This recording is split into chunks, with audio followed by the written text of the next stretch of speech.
I got the man again. My sound. Yeah. Ndaikuona seshamwari yangu, ndisingazive kuti uri enemy yangu.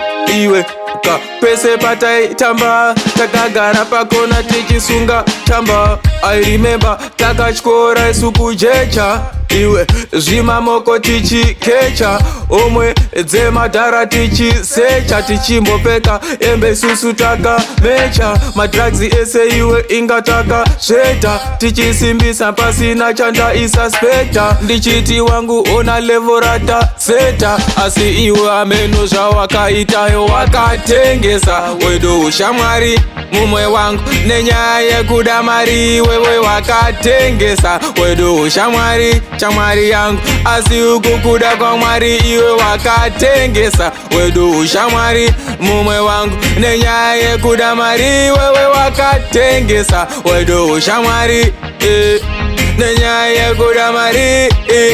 Elastiko yako tanga tabakushet, uchiti loya utichama mabhora mumanet. Ndakazoshamisika ndakunzwa kutamba nemavet, apa ndipo pataiplana kuti vaite shet. Kaunti kako unoita like unopfeka skate, moyo wako wakafana newa Judas Iscariot, wakutengesa wechidhaka kudondipinsa mkoti, nekuti wapiwa kamari kekutenga shot. Wakatengesa. Wedo ushamwari mumwe wangu nenyaya yekuda mari, wewe wakatengesa. Wedo ushamwari chamwari yangu, asi ukukuda kwa Mwari iwe wakatengesa. Wedo ushamwari mumwe wangu nenyaya yekuda mari, wewe wakatengesa. Wedo ushamwari nenyaya yekuda mari.